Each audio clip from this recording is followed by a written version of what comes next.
Welcome, ladies.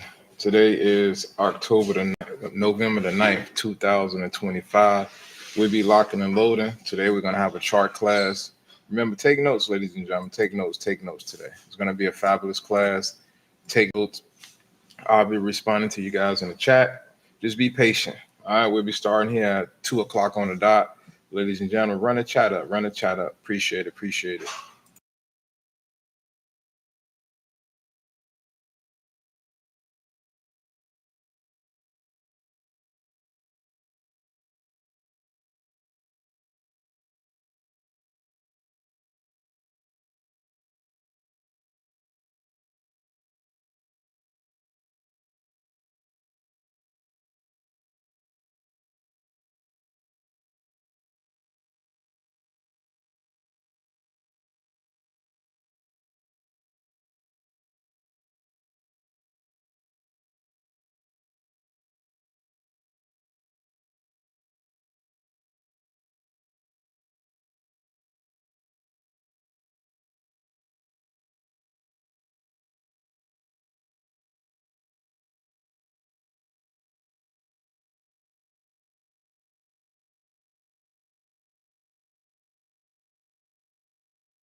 Almost that time, ladies and gentlemen. It's almost that time. It's almost the time. Let's get it. We'll start at 2 o'clock on the dot.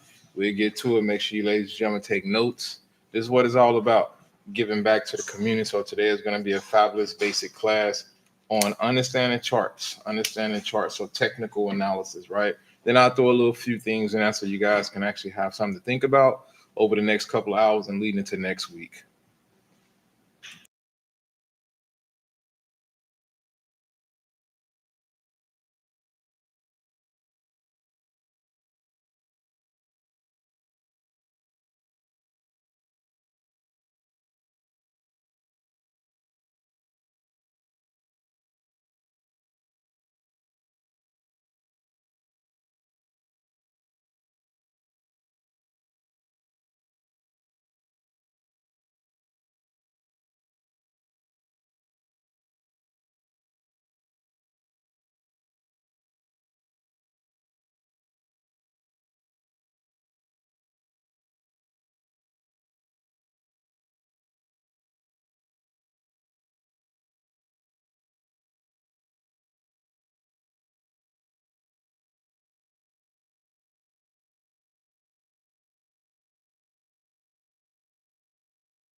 Less than 30 seconds, ladies and gentlemen. Less than 30 seconds. We're going to get it. We're going to get it. Less than 30 seconds. Let's rock and roll. All right. Any questions? Feel free to direct the questions to the chat. I will be responding to the chat voice and also text too. Let's get it. All right. Less than 10 seconds. We're going to rock and we're going to roll. We're going to break down some analysis. All right. Just be patient, ladies and gentlemen. The analysis is going to be here for you to actually use and continue to keep on building. Let's get it. It's 2 p.m. Eastern. Let's rock and roll. I go by the name of Coach at Empowerment Assets. I believe in small bags daily, big bag weekly. Let's get to it. First thing first, when it comes to the stock market, we need to know multiple things. We need to understand fundamentals. But today we're going to be talking about start reading basics, right? So we're going to think about a blend of multiple things on how we can actually use these things to benefit us as traders and also as investors. All right. So multiple things that we like to use as trader. want to look at framework, right? So we want to look at the framework. We want to identify liquidity. We want to confirm structures in the market. We want to be able to look at alignment of institutions. We want to look at a few indicators and execution with confidence, right? So I think that's something a lot of traders need to get to the point. When you are executing, you want to make sure that you are very confident when you're executing a trade, ladies and gentlemen. So that's very important. Now, VWAP, IOPB, we're going to talk a little bit about the Strat. We're going to talk a little bit about fair volume gaps. But I want to break down what are candlesticks, what are moving averages, right? SMAs, EMAs, what is RSI, right? What is money flow index? What is average directional index? All of these things are going to put you in position to be successful. Now, we know that as the stock market is evolving, trading is evolving, a lot of people is going away from indicators, but that's cool. It's still millions and billions of dollars that's made off of indicators, off people on Wall Street and also retail traders. So take the tools that you need to benefit you and continue to keep on capitalizing off of that. All right, first thing first, when it comes to the stock market, one of the main ingredients I like to pay close attention to is stock volume trading. I want to understand if this stock has volume to the upside or volume to the downside. It's giving me an understanding on how the institutions and the hedge funds are moving in all retail traders. If there's no volume in the market is not moving, it's consolidating. So if it's a high volume to the upside, I mean the ticker is moving. Now I want to understand why this ticker is moving, right? So volume to me is a key indication, allowing me to, hey, if there's a lot of volume in this market, is it earnings report coming out, right? Is there any other catalyst that's coming out? Are they going to be bringing out a new product? So volume is a key ingredient as a trader. As the bars on the chart continue to keep on increasing, volume is growing to the upside, or volume is going to the downside. So to be very, very, let's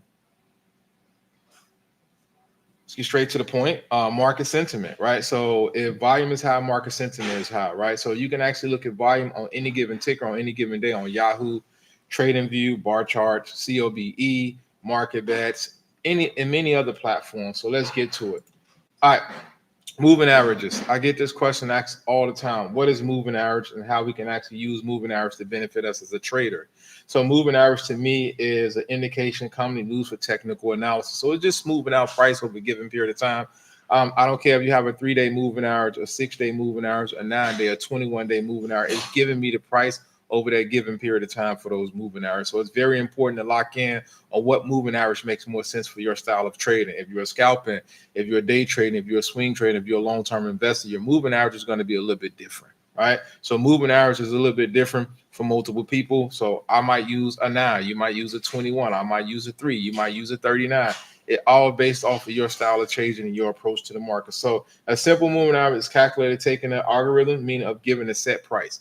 So we want to be able to lock in on what the moving average is today, tomorrow, the next day, and we want to be able to use those tools moving forward. So that's what a moving average is. Now, we got specific moving average that we like to use. We got something that's called simple moving average.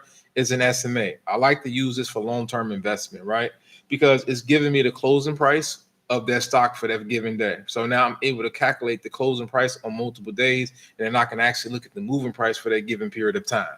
If we cross above that moving average, we're bullish. If we cross below that moving average, we're bearish. So these are giving me indication if the market is going to be bullish or bearish, or if an individual stock is going to be bullish or bearish. So that's what SMA stands for, simple moving average. So you calculate a Monday, we close at 55, Tuesday 60, Wednesday 65, Thursday 60, Friday 70. You add up cumulatively, you get 310, you divide it by 5, you got a $62 moving simple moving average. So if we break above 62, we're bullish. If we break below, we are bearish. So now you understand where your trends is coming from. You're bullish or you're bearish based off of the SMA. To me personally, as an options trader, my favorite indicator would be EMA when it comes compared to SMA, because it's giving me the weighted average of the most important price of a given stock in the recent days. So I want to be able to capitalize off the EMAs, and I want to be able to use that to benefit me if I'm scalping, if I'm intraday trading, or if I'm trading 0 DTE. So EMA is a little bit different from SMA. SMA is you can use it for long-term investment. If we close below the 200-day SMA, 500-day SMA, you understand that this is an opportunity to buy this in long-term investment. So EMA is a little bit different from SMA. We like to use it. We got a few examples. Once we cross above a smaller EMA, cross above a large EMA, we know that we're bullish and we can take this to the upside and we can benefit from that. All right, let's talk about RSI. Wow. I try to explain to people RSI is a beautiful indicator, right? It's measuring the strength in the trade, right? It's letting me know if the trade is completely overbought or if the trade is completely oversold. So it's between fear and greed. So we know the market works off of fear and we know the market works off greed. So when we're using RSI, it's set to a 14-day parameter, right? So it's giving you 14 days of data. Is that, hey, it's overbought, is oversold. So the metrics works like this: 70 is overbought, 30 is oversold. So we want to buy the fear and we want to sell degrees. So when nobody's in the market wants to buy, we want to buy quality companies. We want to buy quality stocks. So when the RSI is low, you know that the trend is to the downside. When the RSI is high, you know the trend is to the upside. So that's how we actually measure RSI and use that to our advantage as traders. All right. Now, money flow index. I like to compare this to RSI. They pretty much like brothers. Money flow index allow me to understand what money is flowing into this individual ticker, individual sector. So MFI is money flow index. The rule is pretty much the same as RSI. It's 80-20. 80 is overbought, 20 is oversold. So when I see money is coming in, it's going to be overbought. It's going to be going to the upside. When I see money leaving the market, it gives me an opportunity to short this ticker. It gives me an opportunity to short this ETF. Now, let's talk about average directional index. Wow.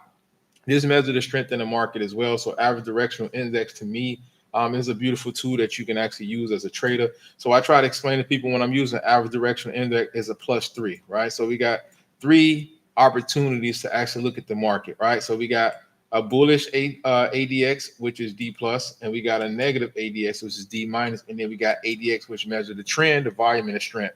So once you see the D+ cross over the negative, we know that we're in an uptrend and the candlesticks coincide with that. So guess what? We got a bullish trend to the upside.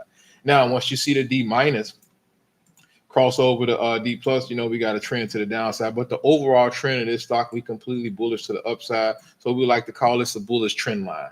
So that's what the market is all about, being able to spot these trends and being able to use these trends to your advantage. All right, let's get it. All right, candlesticks. I get this question all the time. How can I visually look at a candlesticks and use it to my advantage? So we got multiple candlesticks in the market, and a candlesticks is basically a book. Every candlestick has its own definition. Every candlestick moves in a different direction. So let's talk about candlesticks and why candlesticks matters to us as traders.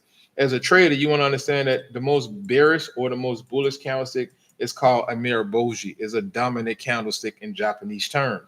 So this lets you know that the bulls are in complete control or the bears are in complete control. When you see a Mireboji candlestick on a higher time frame, you know the trend is solidified. You know the trend is a continuation trend. Now, when you see a Mireboji candlestick to the downside and it's bearish, you know that the bears are in complete control. So when you see these massive candlesticks, you know these candlesticks is giving you a direction, right? There's no wicks on either side of a bullish or a bearish Mireboji, so you understand that the trend is solidified. Now, when it comes to a shooter or a hammer, these are actionable signals in the strat world. So we know that a shooter signifies that it's a bearish trend. But you know, on a candlestick, ladies and gentlemen, I try to explain to people on a bearish candlestick, it opens at the top and it closes at the bottom.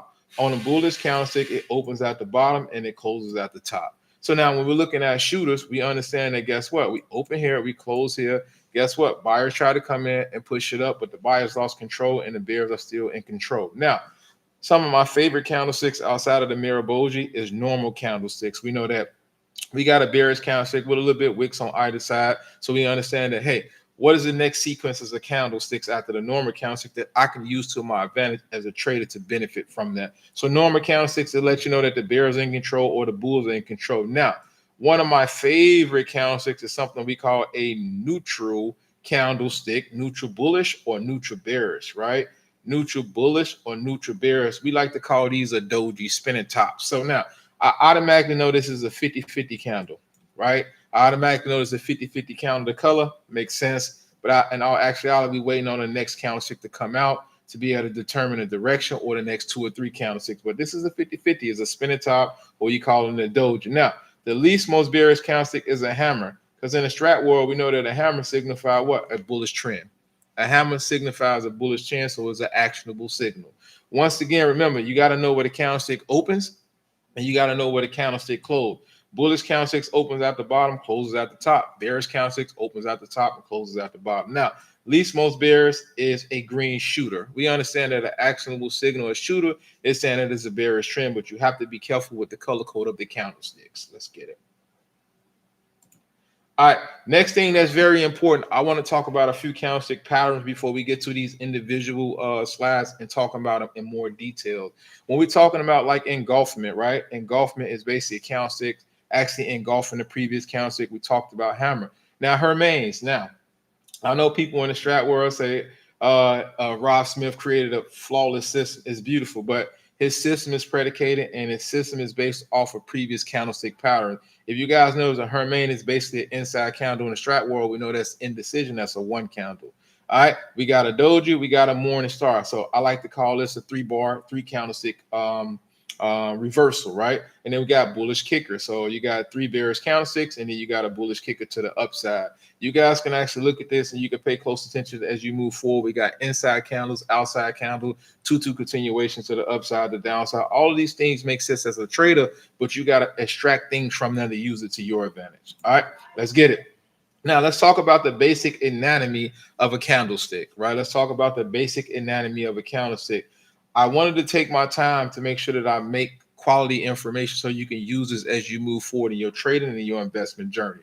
Now, candlestick basic, either we're going to be bullish or we're going to be bearish, right? We're going to be bullish or we're going to be bearish. Now, a bullish candlestick, like I told you guys, we open at the bottom and we close it at the top. And once we wick up, that's the highest point of the bullish candlestick. If we wick down, that's the lowest point. Now, on a bearish candlestick, we open at the top, we close it at the bottom. So the high of this bearish candlestick is at the top of the wick. The low is at the low of the wick. So you need to pay close attention to what's going on within the candlestick structure. Now, the real body is where the money is at. This is what a lot of volume is coming in. Either you're buying or you're selling, right?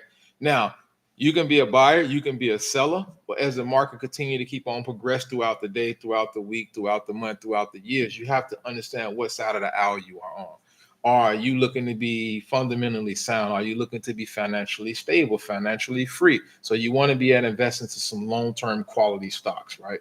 So let's talk about a candlestick is type of financial chart that use representation of price movement. So a candlestick is giving you an opportunity to see how price actually perform when you actually trade an individual stock or an ETF. And this is why I say it's very important to understand the anatomy of candlesticks. And once you understand the anatomy of candlestick, you can take full advantage of those candles. Now, on each time frame, candlestick opens and it closes, right? 1 minute time frame, it takes 1 minute for the candle to open. A 5 minute, it takes 5 minutes for it to open and close. So every time frame is dictated differently when the candlestick opens and closes. So it's very important to understand. So I gave you guys representation. All right, so we got pretty much a strong bullish candlestick. We got a low, which is the wick. We got the body, which we open, and then we completely shot up. We close, and then we got a wick. So at the end of the day, you want to pay close attention to what a candlestick opens and close. You want to see where we wick at. You want to see where we wick to the upside or wick to the downside, and you want to look at market structure to the left. As a trader and also doing technical analysis, your levels is always looking to the left.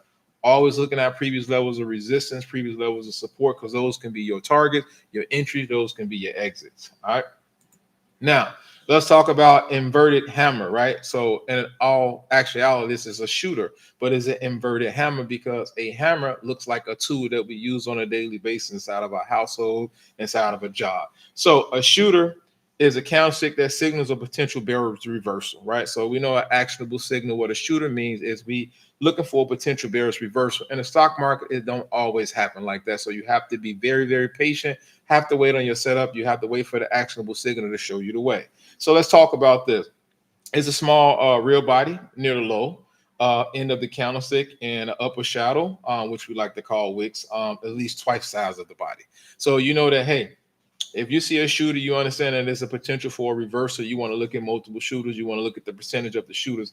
All these are different forms of shooter, but shooters is formed a little bit different because the body is a little bit bigger, is a little bit more mass in the body, a little bit more buy-in, a little bit more buy-in, a little bit more buy-in. So it's accelerating the shooter to the downside a little bit more. So you want to be able to look at the high, which is the high of the wick. And you want to be able to look at the open. You want to be able to look at the close. You want to be able to look at the low. You want to be able to look at the open. You want to be able to look at the low. So I gave you guys a demonstration. We pretty much had a shooter. We reject 1610, 1610 here. and then we completely came to the downside. And then once we broke below the shooter, which is an actionable signal, this ticker continued to keep on dropping to the downside. So shooters is giving you an opportunity to pay close attention what price is going to do next as we break below the shooter. So we always want to look to the left. Once we broke below the shooter, we got targets coming down, targets to the downside. So pay close attention when you guys are looking at shooters and hammers. All right, next thing, hammers is the opposite of shooter, right? So we understand that shooters are opportunity for a bearish reversal, and hammers are opportunity for a bullish reversal. So in the financial market, we understand that this is a single formation of candlestick can actually get us paid over and over and over again. We want to be able to understand what the candlesticks are telling us, what the patterns are telling us, so we can rinse and repeat. Rinse and repeat. So the hammer candlestick pattern is viewed as a potential reversal when it appears after a trend of duration from a downtrend. So we understand that on the hammer, we open at the bottom, we close at the top. If we break below, we know that the trend can continue to the upside. So we know a hammer is actually a bullish indication. So we can actually utilize the hammer to continue to keep on making fabulous trades and get fabulous entries if we choose to use a hammer as an actionable signal. Depends on how you're trading as a trader. Now, I gave you guys a visual representation, right? So this is IWM. We trade this a lot. So what I want to do is I want to circle this. I want you guys to understand we got a complete flush to the downside. We had a little bit of form of resistance. We formed the hammer. Once we came above hammer, we had a complete trend to the upside on IWM. So that actionable signal, so there was an opportunity for a bullish trend once we broke above the hammer, and we continue to keep on going to the upside. So hammers and shooter pays, ladies and gentlemen, you have to pay close attention. Depends on what time frame you're on.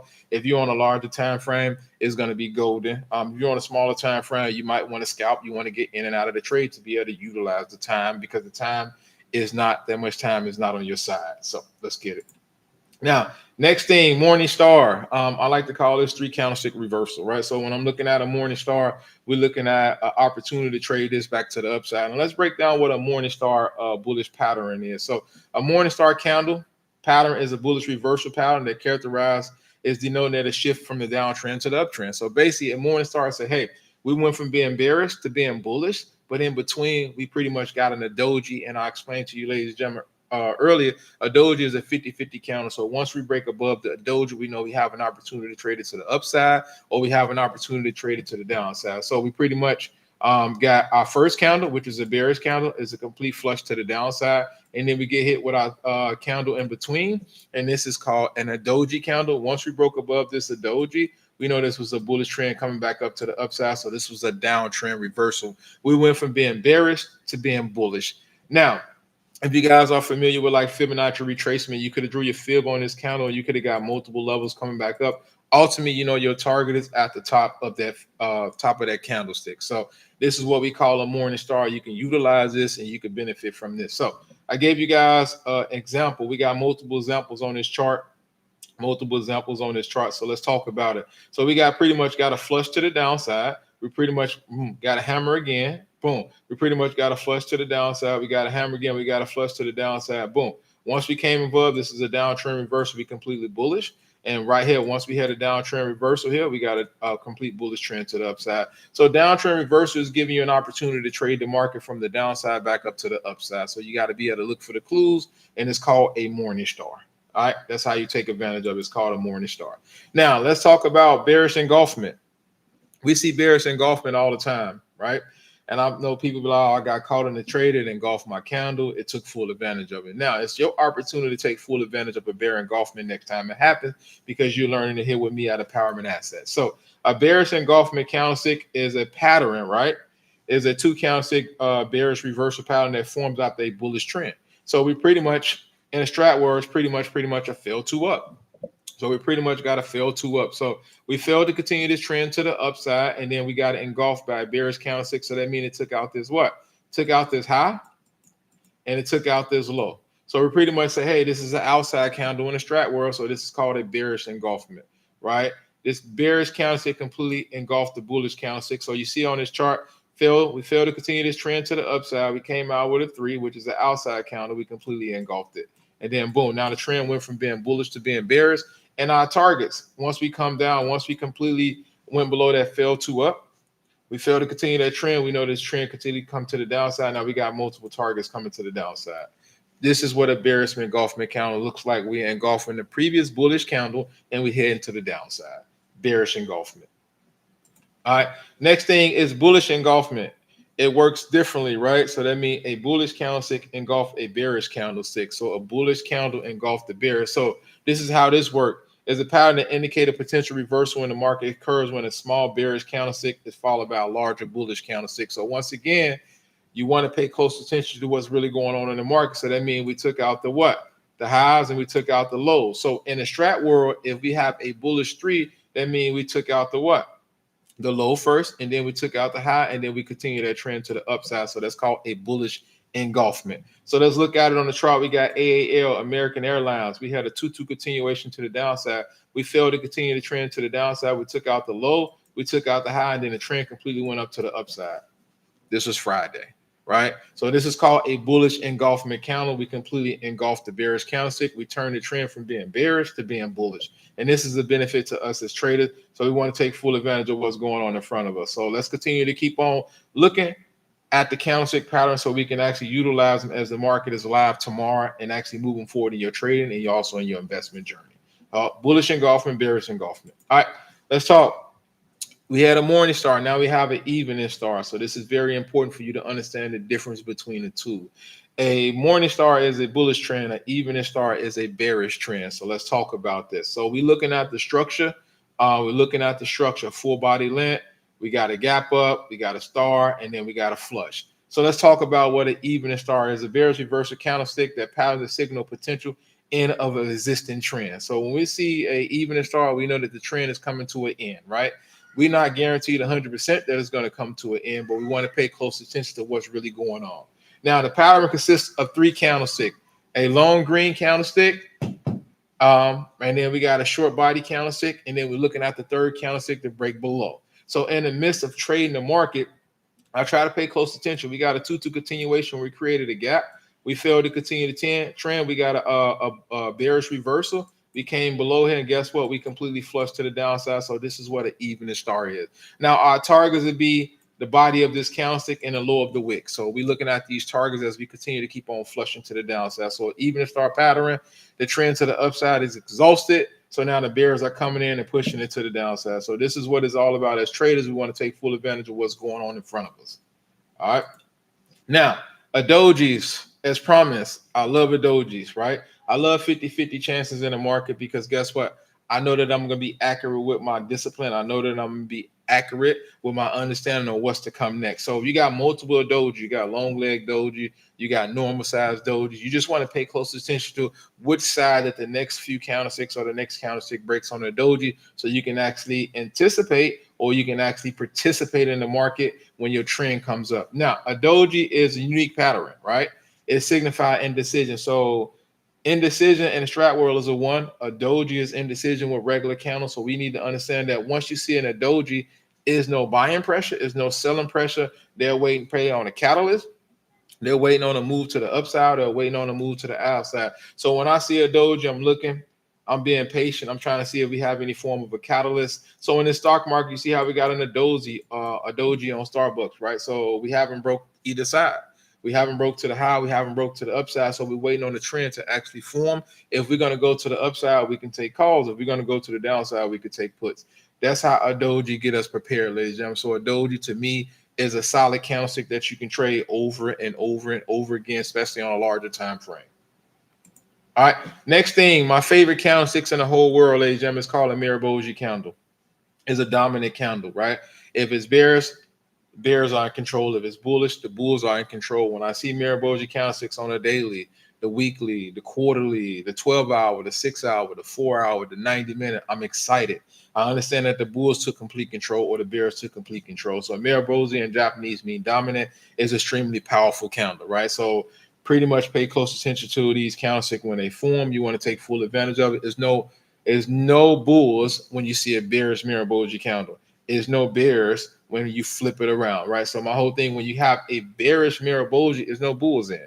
When you have a bullish Miraboji, there's no bears buying, there's no wicks. It's just a dominant candlestick. The body is continuing to keep on pushing to the upside or to the downside.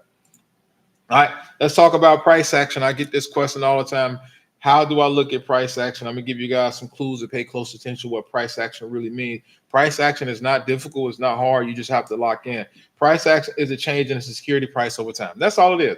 Price action is giving you price, right? So it different looks when you apply it to different charts. So 5 minute, 30 minute, hour, 2 hour, 3 hours, weekly, quarter. Price action is going to be a little bit different, but the higher the time frame, the better the price action, right? The higher the time frame, the better the price action. So you guys notice in the stock market, we do have some form of resistance. This is when the stock having a hard time exceeding a level.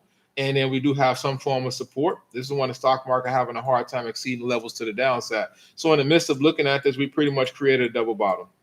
All right, we pretty much created a double bottom, and we pretty much got some form of resistance. So we pretty much got a head and shoulders, right?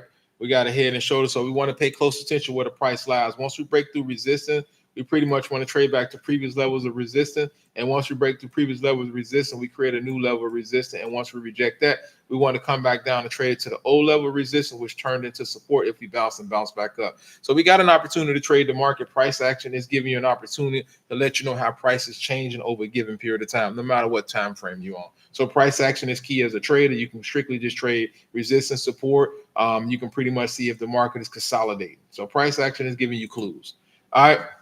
Trend line. This is very important as a trader, especially a long-term investor. You want to be able to pay close attention. How do trend lines benefit you? How do trend lines benefit you? So trend line is a visible representation of a chart. It's basically a tool. Technical analysis is looking at price over a given period of time. We want to make sure that the trend is completely bullish. And if you're into calls, you want to make sure the trend is bullish. If you're into puts, you want to make sure the trend line is bearish. So as a long-term investor, you always looking at the trend line. You're looking at an opportunity to buy price.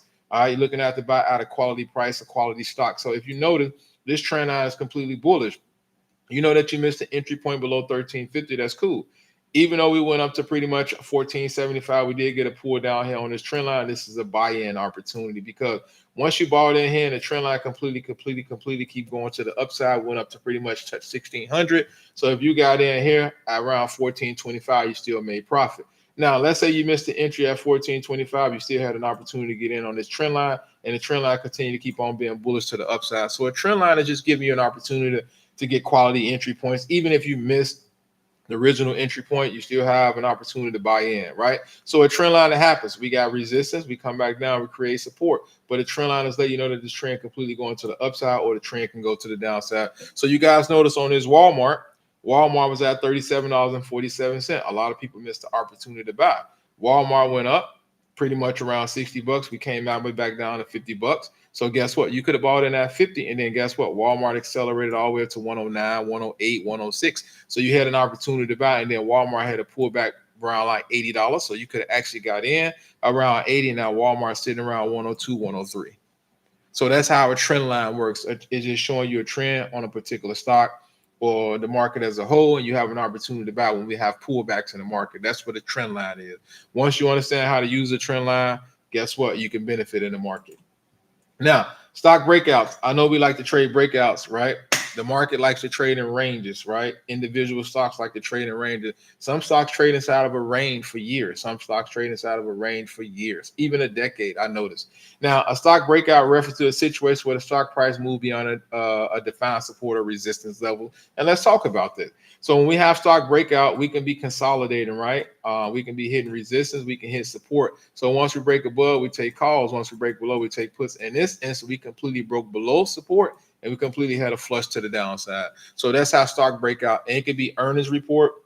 It can be a firing, a hiring of a CEO. A company can bring out a new product, and guess what? It can actually push momentum to the upside or momentum to the downside. So it's always about a catalyst. The market is worth off a catalyst. So you guys can clearly see Coca-Cola, right? On a larger time frame, Coca-Cola was consolidating. We were stuck inside of this range for a while, around $60 to the downside around 48. And then once we got positive news, we completely broke outside of this box, and we created a new level of resistance. Now, pretty much we got a little bit of consolidation as well. So you're looking for an opportunity to trade tickers when they consolidate. You want to trade above resistance or below support, or you can pretty much switch it to a smaller time frame, and you can trade within that range as well. So that's what a stock breakout is. We're trading above resistance.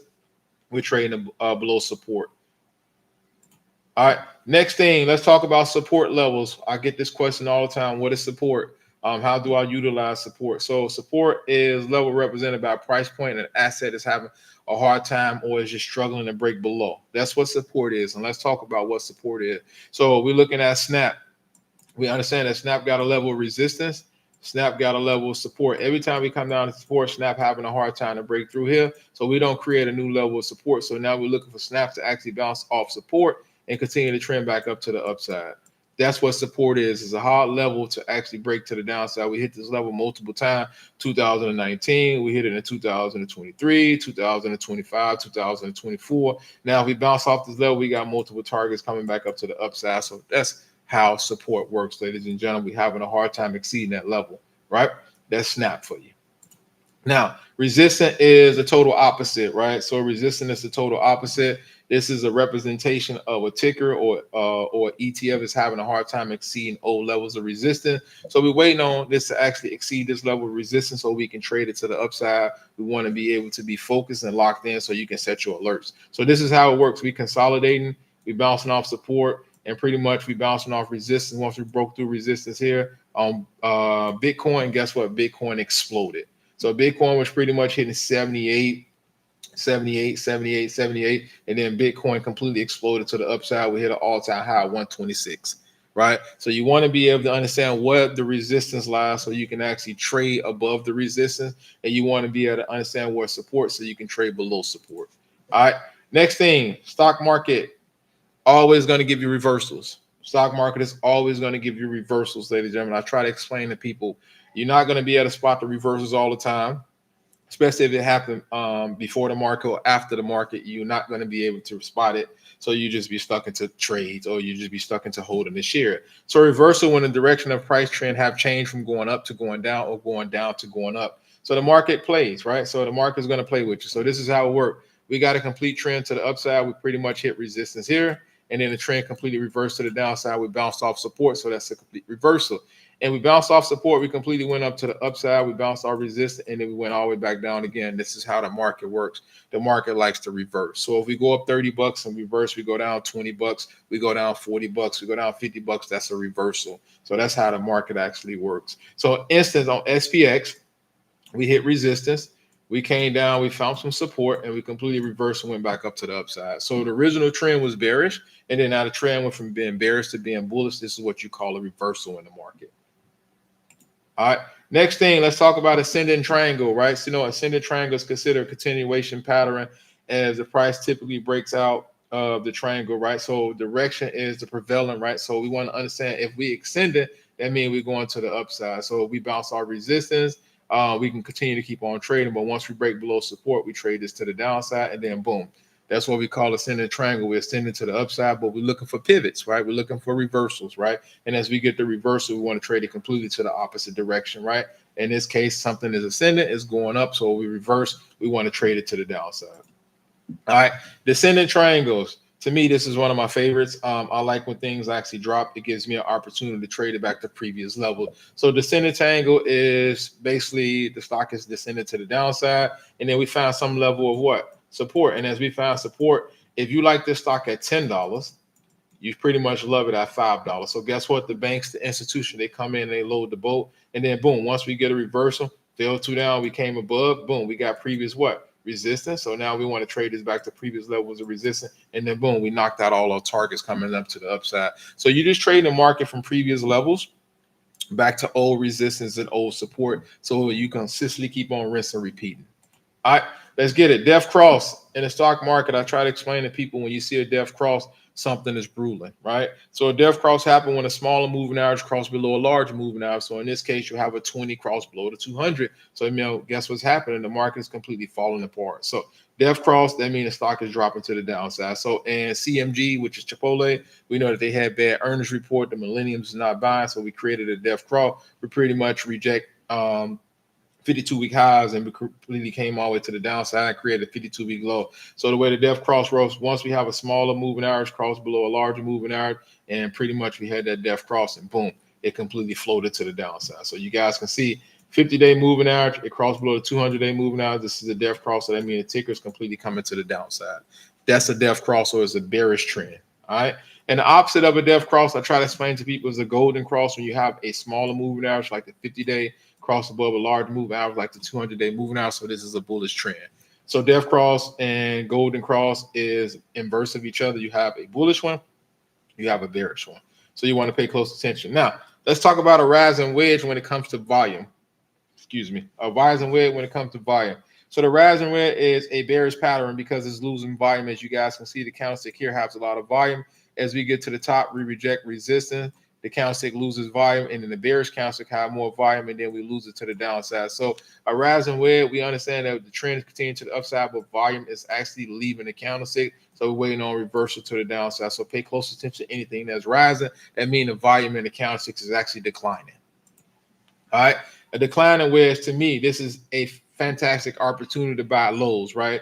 So a declining wedge is an opportunity to buy a low. So if you understand a declining wedge, volume is leaving to the downside, that hey, the bears are losing momentum, volume is going to start picking up to the upside. Now we can trade it back up to the upside. So that's just the difference between a rising wedge and a declining wedge. All right. Let's talk about double tops. I get this question all the time. A lot of people that trade technical analysis, I've met people that trade the Strat. I've met people that trade ITC, and they don't even know what a double top and a double bottom is. So this is very disturbing to me. So the way the market works, the market create double highs, right, or double lows when it comes to double bottom. So a double top is the extreme bearish technical indication, right? So once you realize this, you have an opportunity to trade it. So you know we hit consecutive highs. So resistance. So we know that there's not enough buying power from the institutions or retail traders to continue to trend to the upside. So we created something that's called a neckline, which is also called support. Once we broke through the support, we completely flushed to the downside, right? That's what a double top is. The extreme bearish reversal technical indicator is giving you an opportunity to pay close attention to what's really going on. Now, on CMG, this worked perfectly. We had a double top, had resistance, and then we completely broke below the neckline, which was our old area support, because we bounced, we pushed back up, and we completely flushed. It's just that simple, ladies and gentlemen. We want to pay close attention to what's going on with these double tops, these double bottoms. I don't care if you're trading Strat or ICC. You want to be able to look at these things because these things pay over and over again. You always need extra measure, extra things to get extra form of confirmation. Now, a double bottom to me is beautiful. I like to trade the market up. I like to trade the market down.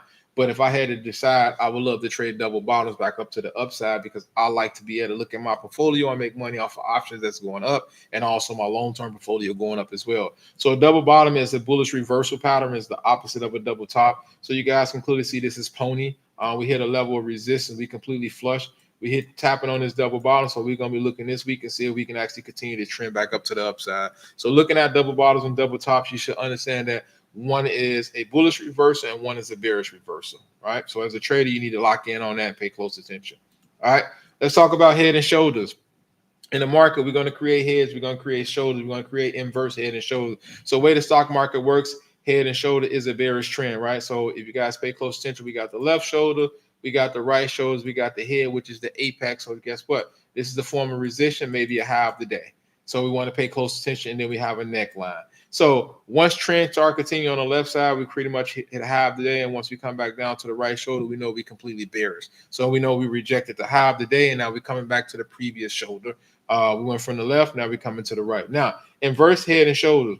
The head is the lowest point, so we created some form of support. And then guess what? We got a left and we got a right. And once we break above the left shoulder price point, we know this trend is going to the upside on the right side. So pretty much the inverse head and shoulder is bullish. The regular head and shoulders is actually bearish. All right. All right. So let's talk about cup and handles. We see them a lot in the market. A lot of people do not have an eye to actually identify them when the market is actually open, but I'm gonna show you guys how to pay close attention and lock in on it. All right.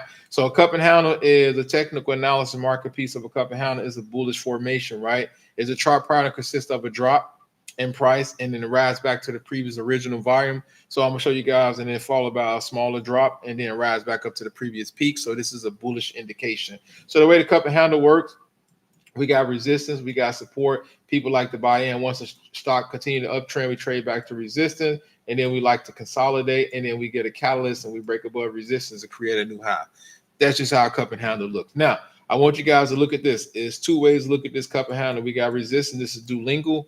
We got support. We pretty much measure the cup. We pretty much went up into a new level of resistance, and then we got a rejection, and then we completely flush. But now, Once again, we got support, we got resistance, we create a new level of resistance, and we flush. So cup and handle is giving you an opportunity to trade the stock or individual, or you can trade the indices, you can trade futures. Cup and handles happens on any time frame. Cup and handles can happen on the 1 minute, the 2 minute, the monthly, the 3 month. It doesn't matter. Now, let's talk about this, ladies and gentlemen. Let's get into a little bit more refined and detailed things. So that's just a basic cover on how to actually use technical analysis, candlesticks, cup and handles, which is some form of a pattern, how to use head and shoulders, how to use resistance support. Let's get into a few things, right? I know people always talk, what is a strat?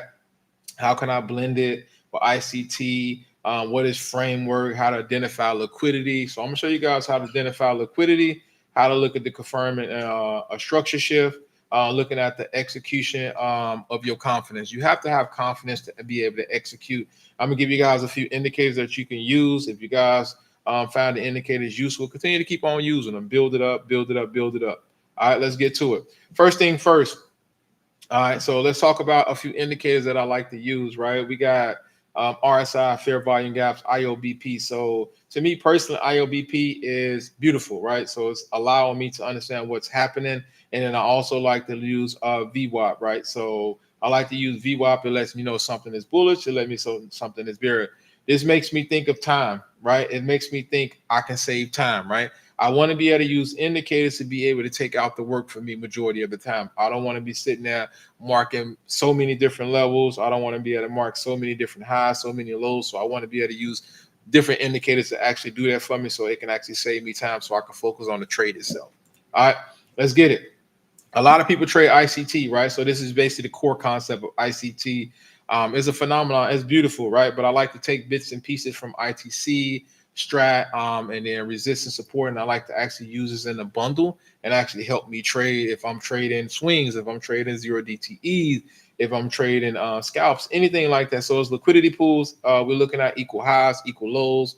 So this basically means stop hunt. So in the stock market, institution banks, they like to hunt your stops, right? They know that you're going to place your stops at resistance.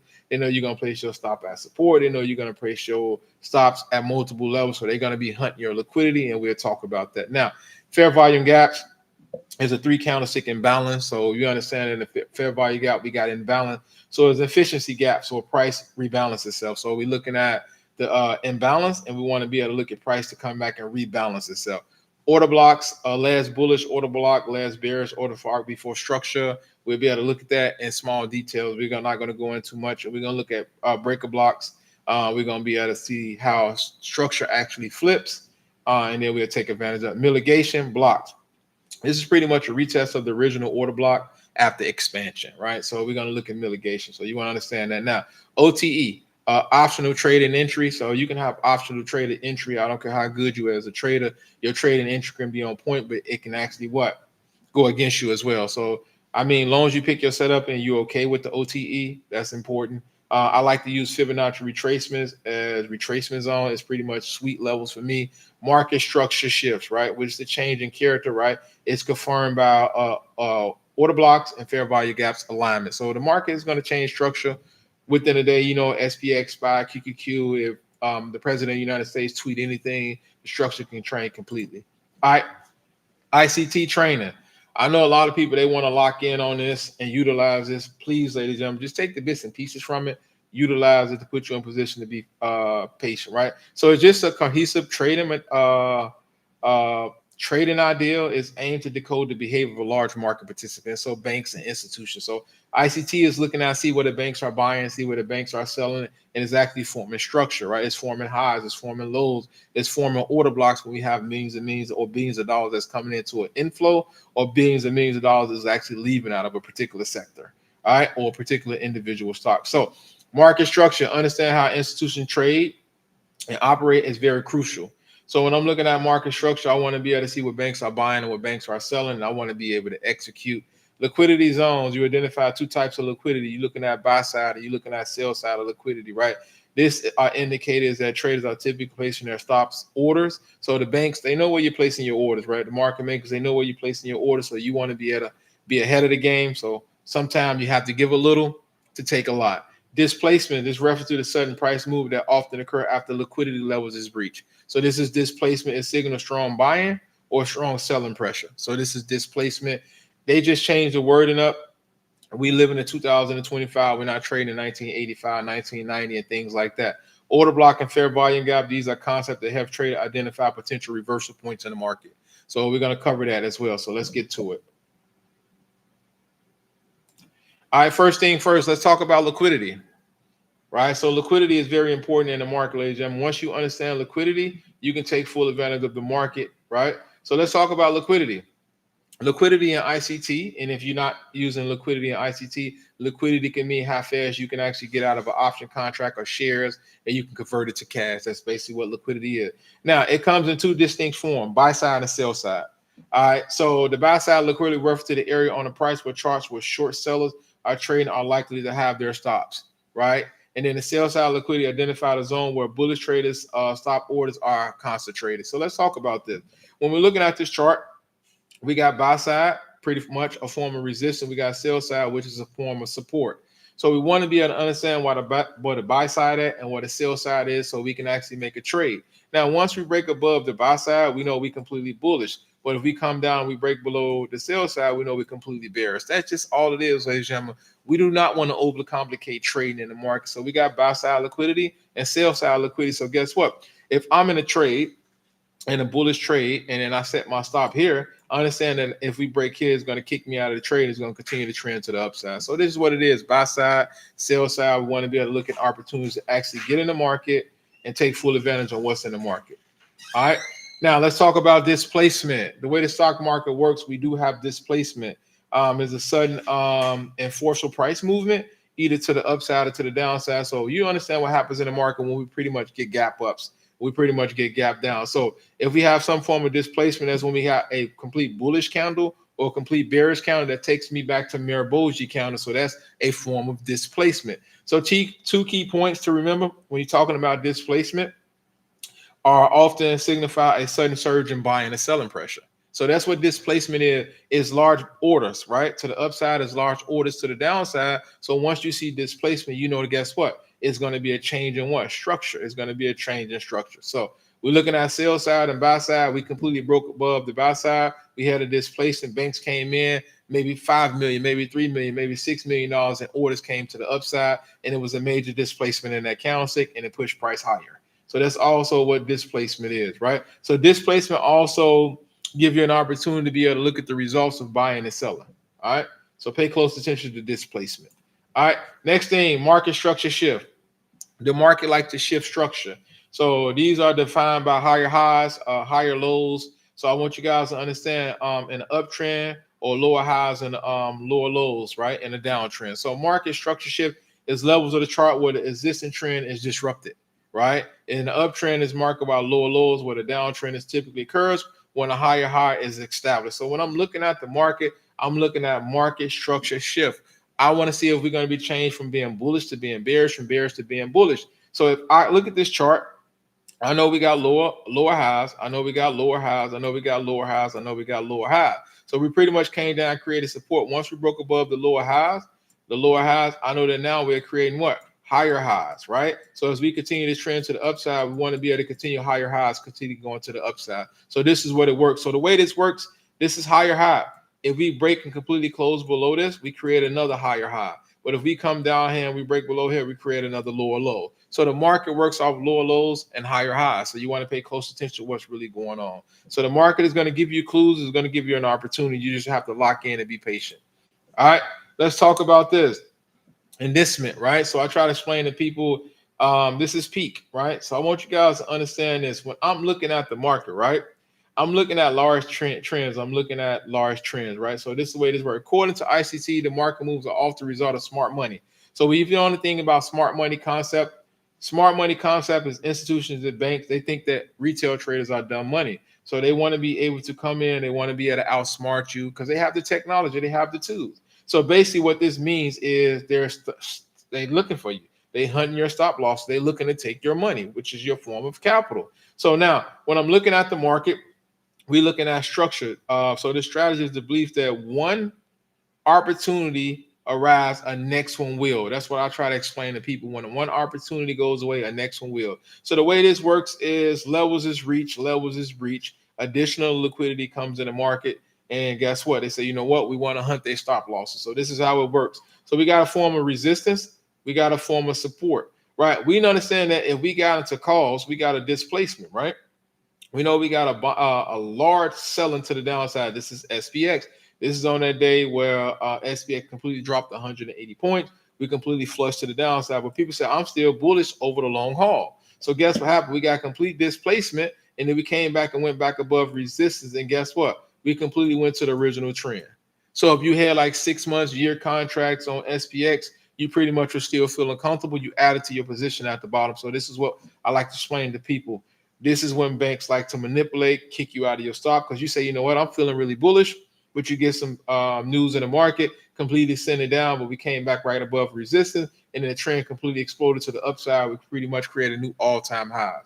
This is what it's about, being able to understand that they're hunting your liquidity, right? They know where your stop loss is at, right? Let's go. All right, next thing, identifying liquidity. Remember, I told you guys we're going to talk about a different form of liquidity. Liquidity is very important in the market, ladies and gentlemen. If there's no liquidity in the market is not going to operate correctly. So in day trading, liquidity refers to the ability of buying and selling the assets quickly and at a fair price. So remember, we're dealing with market makers, ladies and gentlemen. We're dealing with market makers. So we want to be able to get in and out of a trade, and liquidity allow us to do that because the asset have to be able to transfer from here, from buyer to seller, from seller to buyer. We want to be able to pay close attention. Now, high level of liquidity assets allow traders to enter and exit position pretty easily. As an option trader, when you first begin, you're like, wow, why is it not selling? Right? Because it doesn't have a high level of liquidity. Why is my bid and my ask price spread is really wide? Because you don't have a high level of liquidity of volume. Nobody is trading this individual ticker or this ETF. So it's crucial to understand as a trader, what is the volume of this, right? What is the liquidity of this? In the past, do we have a high level of liquidity of Tesla? Do we have high level of liquidity of Bank of America? You need to know these things as a trader before you enter into a trade. You want to know if it's going to be a catalyst today that can actually increase the level of liquidity within this. Now, so this is how it works, right? We're looking at ability and we're looking at affordability. So additional liquidity created by volume orders placed by traders will help maintain market stability. We need liquidity to maintain market stability. So we got a form of resistance. We got a form of support. Guess what? Banks came in. They pushing the stock back up. So guess what? SPY, they want to come back to resistance. If SPY breaks above resistance, we know we got a high level of liquidity. So we'll be doing what? Breaking structure, right? So we're breaking previous levels. So we completely understand that, hey, liquidity is in the market on SPY. I want to trade SPY because guess what? There's a lot of volume coming in the market. I want to trade this because there's a lot of liquidity. And SPY is very beautiful because you can get in and out of a trade on SPY, QQQ, IWM, because guess what? It's millions and millions of traders that's trading these shares back and forth or trading options back and forth. Let's get it. All right. Next thing, confirming structure shift. I understand, ladies and gentlemen, you get into a trade, you say, wow, why is this going against me? There's multiple reasons why a trade can go against you. You can be right, but wrong timing, right? You can be right, but wrong timing, right? And you can have the right timing, but the wrong contract. So as an option trader, you want to make sure you pick the right contract. You don't want to get $40, $50 out of money, $12 out of money on SPY unless we have a big event or we have something that's a major trending day. So confirming structure shift. To confirm the structure, you should look at the breaks of swing highs and swing lows, right? So we understand these are levels of resistance on the chart, right? So this is going to give you an opportunity to understand that we have a potential trend reversal to the upside or to the downside. So I'm going to give you guys, I'm going to walk you through this, right? So when I'm looking at the market, I'm looking at bullish or bearish opportunities. I want to understand that we completely bullish or we completely bearish. What can actually trigger the market to go up? What can trigger the market to go down? As traders, nowadays, we understand that the president of the United States can trigger the market to go up, down, and consolidate. He can trigger for individual stocks to go up or down. So let's talk about this. Now, we got some form of resistance, some form of support. So we know this was a complete trend to the downside. So we know that we are completely flushing. So we're looking at confirming the structure shift. So we went completely from being bearish to being bullish. Because guess what? We changed the structure of the trend. We broke above resistance. So the confirming the structure trend shiftment, if we completely went from being bearish to being bullish or bullish to being bearish. So in the midst of looking at this, I understand that multiple variation works. We bottomed, we completely broke above the VWAP, and we completely went to the upside. We shift structure. We went from being bearish to being bullish, right? The trend changed from going to the downside to the upside because we completely broke above the old level of resistance that we tapped multiple times. So that's how it works. Conforming structure shift is actually going from one direction to the next direction. All right, let's get it. IOBP, write it down, use it. I've been using it for a couple of years. It works. So the way IOBP works, ladies and gentlemen, is institutional order block pressure, right? Institutional order block pressure.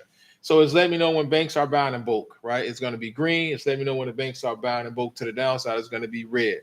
Now, what I like to do, I like to program it just to show me arrows. So the way it works is it's confirming volume spikes. It's confirming the RSIs and diversion. It's letting me know it's an opportunity for banks to come in and buy. And when they do come in and buy, I understand that the trend can completely change to the upside because it's only going to alert me when it's over a certain amount of shares or a certain amount of option contracts that's being bought. So IOBP works like this. You clearly see that, hey, we got an arrow to the downside, right? It's completely bearish. We got an arrow to the downside. It's completely bearish. So that means, guess what? Banks are coming in and they shorten it. And you want to pay close attention. Is banks shorted it here? This is SPY. Banks shorted it to the downside. We completely flushed. Banks came in and went long. So guess what? We completely went up to the upside. So when you see IOBP bops up, no matter what time frame that you're looking at, you know the banks is coming in and buying, or the banks are coming in and selling. The way I like to use IOBP, ladies and gentlemen, and I'm going to spell it out for you guys, institution order block. So once I see the bank shorted it here, and they went long here, I like to actually pick option contracts to go back to the last area where they shorted the market and vice versa. So you can clearly see the bank shorted, we completely bottom, 2-2 bullish reversal, get into calls. I want to trade it back to this previous level where they shorted it, and then boom, we up and way, and we pretty much tapped that level. So that was just a flawless trade, right? And this is just was done Friday. That was a flawless trade. All right. I want to be able to trade where the bank shorted or the banks went long. So you can clearly see banks came in.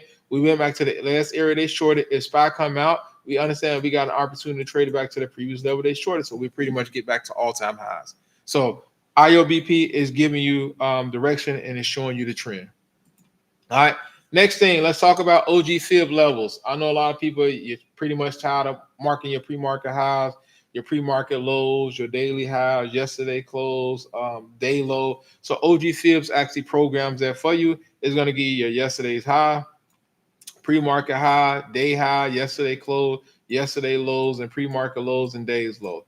That's what OG Fib is, right? It's just an indicator that you can program. It's going to give you these levels automatically, so you can actually take the guessing out the work. You can actually allow a computer to actually do the work for you. All right, let's talk about RSI, right? I told you guys I really love it. I love the way RSI works, and I'm going to show you guys how it works in the market, how you can actually use it on the chart. So we understand this is a momentum oscillator. It's widely used in technical analysis for stocks, commodities, and identify change in momentum and price direction. So let's talk about this. We know that RSI is 70, 30. So when I'm looking at RSI, I'm looking at, hey, we below 30, right?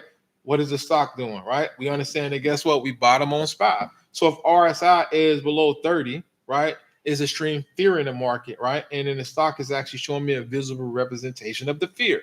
So if it's fear in the market, I understand this is support. We got a 2-2 bullish reversal. And once we came above, guess what? RSI is low. Price started to increase, RSI started to increase. So guess what? We got two indications of letting them know that this stock is continuing its trend to the upside. Boom. That's how you trade the market with simplicity, right? RSI align with your 2-2 bullish reversal, and then we also had a level of support, and then again, we took off to the upside. That's how you actually use RSI. There's no other way to use it, right? You don't want to overcomplicate it. It's just simple. It's simplicity, ladies and gentlemen. It's simplicity. All right. Let's talk about VWAP. Man, I got to give a shout out. One of the guys that used to trade with me, Ty, he used to always say, man, VWAP is where it's at. He was right. I mean, when you use VWAP and you use it to actually trade correctly, VWAP would be very beneficial because VWAP is basically showing you a concept. Either you're going to be bullish or you're going to be bearish, right? So we use the VWAP anchor. So it's basically a combination of persist, adaptive session. So it's basically looking at intraday order flow tracking. So it's letting you know, hey, we're going to be bullish or bearish, and the VWAP is going to show you on any time frame, right? The larger the time frame, the better off you have is the VWAP to take full advantage of the VWAP. So let's talk about this. You can look at this in standard deviation. I like to trade the VWAP on a 15 to 90 minutes, sometimes the 15-minute time frame, and I want to be able to understand what's going on in the market. So Price above the VWAP is bullish bias, right? Price above the VWAP is bullish bias. So in this case, banks came in with IOPB. VWAP is here, price is above, right? And then we got a continuation to the upside. So VWAP is actually giving you a picture and an opportunity to understand, hey, once we go above VWAP, we have an opportunity to be bullish. If we go below VWAP, we have an opportunity to be bearish. So that's just how VWAP works. So price below the VWAP is bearish bias, right? So we want to understand how we can actually use this in conjunction. We got banks came in on IOBP. We completely exploded to the upside. We completely broke above VWAP. So we got two indications. If we use RSI, that will be a third indicator that we completely bullish, or and vice versa if we to go into the downside. All right, let's talk about fair value gaps. Wow, we're not going to talk about it too much into details, ladies and gentlemen. We're just going to talk about the basic concept of fair value gap, how you can actually use imbalance in the market.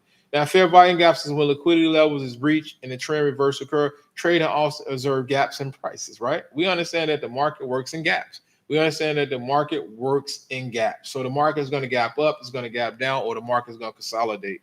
So now fair value gaps tend to be filled at some point in the future.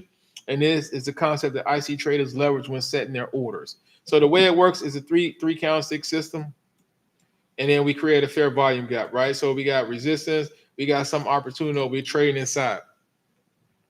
All right, so this is a fair volume gap. Once we break away, we got an opportunity to trade it to the upside. But I try to explain to people when I'm trading, if I look at my original three candlestick sequence, we got a 1, we got our 2, we got our third bar. If we do get a rejection at the top and we break right below, guess what? I'm taking this trade all the way back down to the downside because that's an opportunity to short the market on a smaller time frame. I'm in the market, I'm in business to make profit, right? And if I get an opportunity to make profit, I want to take full advantage of this, right? So fair volume gaps is let you know we got imbalance in the market. We do have rejections on resistance support, but we want to pay close attention to fair volume gaps. Now, what is a change of character in trading? Wow. A lot of people ask me these questions time and time again. It's smart money concept. So it's a potential. It's not inattentional, it's intentional, right? So what the banks like to do, they like to change direction when they see a lot of liquidity, a lot of cash going up to the upside or to the downside. So what the banks like to do, they like to bait you, right? Institutional hedge fund, they like to bait you and come on in, put all your money into this one direction, we're going to switch it. So the way to change your character works, I want to explain this to you guys, no matter if you're bullish or you're bearish. So it's a shift in price, right? The structure shift occur when minor demand or supply zones fail to hold. So pretty much, let's say we got resistance, we got support, right? So we went completely bullish. And now once we break this change of character, we know this trend is completely changing to the downside because we went from being bullish to being bearish. That's just a change of character, ladies and gentlemen, and it works the same way. It works. If we got a complete flush to the downside, we got to change of character because this is our level of resistance. Once we break completely above that, that's a change of character to the upside. So we want to be able to look at clues in the market. We're looking at the change of character, bullish or bearish. The market is going to work three ways. Either you're going to be bullish, bearish, or it's going to be indecision. It's going to be consolidation. All right. Break of structure. This is how it works. All right. So this is SPX. I know a lot of people like to trade. So a concept often confused with change of character is break of structure. So BOS. A break of structure is just what it is, but it's different between these two and it's quite distinct, right? So I try to explain to people to change your character happens when the market is about to shift and change direction. If we are in a bullish trend, you can actually see characteristic change and we can go bearish to the downside. We call this a bearish change of direction. Now, let's talk about break of structure, right? I try to explain to people when we break structure, this is like previous resistance, previous support. Once we broke this resistance, this is break of structure. We know that the bulls came in and completely took SPX to the upside, right? But now if we come back down and we break this structure, right? BOS, we know that guess what? The bears are taking the trade back to the downside. That's just what BOS means, ladies and gentlemen. You want to be patient. You want to be positive. You want to understand what's in front of you so you can take full advantage of it when the opportunity comes, right? All right, so let's talk about the Strat blueprint. Just going to give you guys a little key things, what the Strat is. It was created by Rob Smith. We got 1, 2s, and 3s. So, and then we got some power combos that I like. So the concept is 1 bar is an inside counter is consolidation, right? Liquidity build up. We look and see if we're going to take it to the upside or take it to the downside. So that's pretty much an doji, right? A spinning top. So directional are 2s, right? This is a continuation trend or these are reversals. Now, and then we have 3 outside bars. These are liquidity grabs, reversal setup. So When I'm looking at the market, I'm looking at ones, I'm looking at twos, I'm looking at threes, and I'm looking at reversals. Now, power combos, we got 2-1-2s, 3-2-2s, 1-2-2s. Those are the ones that I like. Now, when we're looking at an outside counter, that means we took out the what? The low and the high of the previous counter. We inside, that means we consolidate inside this candle. We can take out the high and the low. That's just basically what it means in a nutshell. You got Strat Soldier, Data Dogs Online. He pretty much teaches the Strat to a T. So please, ladies and gentlemen, follow him. He would actually teach you the Strat to the T. I teach the Strat, but I teach it a little bit different way because I only use bits and pieces out of it to benefit me as a trader. All right, let's talk. These are Strat combos. Everybody, if you're trading a Strat, you should print this out. It's going to give you 2-1-2 bearish reversal, 2-1-2 bullish reversal, 2-2 bearish reversal, 2-2 bullish reversal, 3-2-2 bearish reversal. These are the opportunities that you want to trade the market, right? You want to be able to look at combos. You want to be able to understand that you got full time frame continuity. You want to understand we got pivot machine guns. These are the things that you want to trade. You want to pay close attention to. Now, I want to leave you guys with this. As I look at the market, I'm looking at ideal time frames. To me, when I'm scalping, I'm looking at the 3 to 5, the 9 to 20 EMA, and I want to compare with the VWAP. And I do use other indicators to give me buy and sell signals, but I'm gonna show you guys how you can actually use it. Now, when I'm scalping, I'm on the 5 seconds, take it to the 5 minutes. I'm not pretty much scalping on the 15 or the 30 minute. To me personally, the 5 second all the way up to the 5 minute, that's what I'm scalping on. I'm looking to get in and out of a trade. Now, on the day trades, I'm looking at a lot of fair volume gaps. I'm looking at a lot of order blocks. I'm looking at IOPB. I'm looking at OG Fibs. I'm looking at target, 15-minute, 90-minute time frame, swing trades. It works a little bit different. All right, remember, when you are trading, ladies and gentlemen, make sure you guys have a stop loss in place, 10, 20, 30%, 25%, 50%. Me on SPX, I'm a little bit more froggy, so my SPX will rebound like 50%, right? I'm doing a maximum of 5 contracts. If I do $300 contract, 15, I'm willing to do $750, right? Now, let's talk about this. We're looking at pre-market levels, pre-market lows, pre-market highs. The way the market works, ladies and gentlemen, is structure. If we're going to be changing going higher, or we're going to be changing and going lower. That's how the market works. I try to explain to people, you have to lock in on the market, because if you lock in on the market, can change your life. So before I get off here, I want to show you guys an opportunity that you can trade in the market, right? We're going to be able to understand that we can trade in the market. We just have to be patient. Patience is key. All right, SPX. Wow. So when we're looking at chart, ladies and gentlemen, we're looking at SPX. We're going to completely delete everything on SPX so we can start off blankly, right? So SPX on a daily time frame, we've been in an uptrend. Wow. Well, this is UNH. Let's look at SPX. UNH. SPX daily time frame, we bottom out in April, 48.35, and we've been on nothing but a monster trend to the upside. But if you guys notice on the trend line, we did have pullbacks, right? But as traders, SPX, the way it played out Friday is phenomenal, right? Friday played out was very phenomenal. We had an opportunity to trade this market. Let's talk about this as traders and how we can actually benefit moving forward. All right, see something, say something. I try to explain to traders. If you see something, say something, because at the end of the opportunities arise. We're not going to be able to see every opportunity in the market, so that's why I give out free trade and free game on the live. All right, let's talk about this. All right, here we go. Let's get it. All right, 6-hour time frame on SPX, 6-hour time frame. You guys don't see anything that really stands out to us, right? But once we start going down to the 4-hour, the 1-hour time frame, we start noticing. All right, on Friday, what I noticed, ladies and gentlemen, we completely came out. Friday, we completely gapped down, right? People say, oh, I don't have an opportunity to trade the market. All you have to do is be what? Be patient, right? What did I tell you guys? Just be patient. We got a 2-2 continuation to the downside. We found some level of support. Remember, level of support is key, ladies and gentlemen. This is a hard level where banks having a hard time exceeding this level. So guess what we do? I like to trade a rule, 3 candlestick rule. There's no numbers on my count. This is the first count. This is the second count. I mark my high, mark my low. Once we exceed this candle on a 15 or the 30-minute time frame, I'm taking this trade. Then boom, we completely broke above. This is 1 o'clock. We completely went up to the upside. This was just a bag drop. 60, 70 point move. It was just an easy work. My target was here. Target was here, and then it covered the gap, then at the top of it. So that was a pretty phenomenal trade. Now, for all my scalpers, what I try to explain to people, all my scalpers, you have to be very, very patient. 15-minute time frame, right? A lot of people say, oh, you know, I can't scalp, I can't do this. Okay, I'll show you how you can actually get in the market and you can take full advantage of the market, right? I've been doing it for a while. I just want to get on you guys, show you a chart how you can actually trade this and be patient, right? People say, I don't know what's going on. So we're going to tie everything all in together now. We're going to tie it in. All right.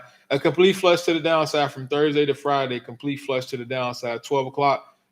Pretty much we found some level of what? Support. Now, remember I told you guys about IOBP? All right. I told you guys about IOBP is an opportunity to continue to keep on pushing forward. Let's get it. Let's get it. Now, we got a hammer. Boom. We understand what's happened with a hammer. We know this is a bullish indication. We understand that this is an actionable signal. To me personally, I'm waiting to see when the banks are coming in the market. This is a 15-minute time frame. I know that we got some form of consolidation. All right, we bounced off support, but we did consolidate it. Once we broke above this resistance, and once we came above this VWAP, ladies and gentlemen, this is pretty much what? Lights out. A beautiful trade to the upside. It was pretty much lights out. So we just have to be patient as traders to continue this trend to the upside. We have to be patient. Now, I'm gonna show you guys how you can take advantage of. I trade on a 90-minute time frame on SVX when it actually the opportunity presents itself. Here we go. 90-minute time frame, a little bit different from SPY because SPX doesn't have a pre-market or after hour, right? So let's rock. So we completely had a flush 9 o'clock, 11 o'clock. Remember I told you support. We're marking our high. We're marking our low. Once we break on a 15-minute time frame, we pretty much got an easy trade to the upside. Boom, our trade was at 115. Once we got in this trade, we completely pushed to the upside. So this was just an easy trade. Opportunities is there, ladies and gentlemen. Let's take advantage of it. Now, before I leave, I'm gonna leave you guys with AAL, American Airlines. All right, let's talk about this. Let's talk about American Airlines, right? We understand that what's going on with air traffic controllers and things like that. We need to pay close attention to what's really going on. So the 6-hour time frame, right? American Airlines, we understand that we got some form of consolidation, right? We're trading inside of a range. This is how it works. We trade inside our range. We got resistance. We got support. All right. So we bouncing off support and resistance. We bouncing off sort of resistance. So we need a catalyst. Resistance, support. Right? Resistance, support. Now, in order for us to trade this was a perfect opportunity for us to trade this Friday. I'm gonna tell you guys how you could have traded it. 15-minute time frame. All right. Let's trade this as a team. Let's trade this as a group. You understand that Friday, right?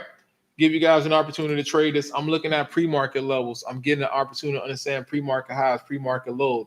I understand that in pre-market highs and pre-market lows is establishing a base. Is establishing a base. So I'm gonna turn on IOBP. I want to be able to look at it. IOBP is turned on, right?